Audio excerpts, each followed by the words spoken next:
And our final guest today, it is Tuesday, and that means that Mike Harrell of Harrell Automotive is joining us, answering your car questions in this week's edition of You Auto Know. Mike, hello. Nice to see you. It's great to be here, as always. Was it still raining out there when you came in, or did you run in between drops? In between drops. Okay, good. Good for you. Well, let's start with our questions today. Right into it. Howard writes, I bought my 2017 Honda Accord V6 new and have never had issues until recently. When I'm on the highway and go to accelerate, it just doesn't seem like it has the power that my V6 has always had. At 100,000 miles, I'm sure it needs a tune-up, but want to put my money where it will do the most good and get the most bang for my buck. Where should I start? I want my power back. Mike, he wants his power. He wants his power back. You know, Harold, you probably went with that V6 instead of the four-cylinder for the power. Right. And you answered most of your question with your question. You know it's due for maintenance.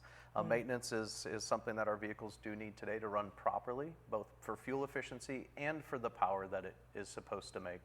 At 100,000 miles, your Honda's most likely due for some spark plugs, and perhaps another aspect of that tune-up would be cleaning of the valves, like we've talked about in other episodes. And I think at 100,000 miles, you're probably due for a timing belt as well. So I'd certainly get it in, get it checked out, make sure there's nothing wrong with the vehicle and how it's running, and then go after some maintenance. I'd start with those spark plugs. Ah, I like it. Get your power back, Harold. We all want our power back. Yes, don't we? All right, let's move on to this question from Susan. She writes, my car, it's a 2018 Toyota RAV4, is great on the highway, but hard to handle around town. When I'm going slower, it seems to wander from side to side a lot. Very tiring to drive, she says. I'm looking at new tires because I need them anyway, but will this fix my wandering Toyota? My goodness. That's a lot to decipher. Yeah, cars shouldn't be tiring to drive, right? No, especially at slower speeds. Especially a newer vehicle like that, it's got good power steering. I certainly would get a good safety inspection done on the steering and suspension components, make sure nothing is loose.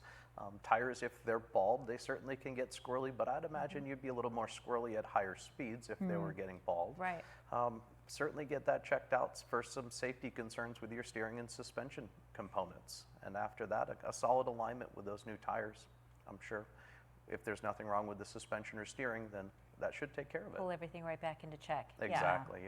If our wheels aren't aligned properly and they're, the front wheels are either facing each other, you have one side of the car wanting to dart this way and this tire is pulling it that way. So that can get kind of squirrely. How often should you realign your car? It should be done once a year at a minimum. Okay.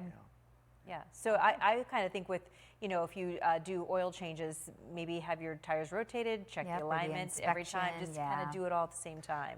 We always take a look at your tires when your vehicle's in for us for service. We'll take a look at the condition of your tires to see how they're wearing. If they need to be rotated, our staff will recommend the rotation. And if it could use an alignment, our staff will recommend an alignment check or even an alignment to perform the alignment if it's that far out. All right. Thanks, Mike. Submit your questions. Ask at youautoKnow.org. We'll see Mike next week. Maybe your question will be on the board. Thanks, Mike. Thanks, Mike. We'll be right back.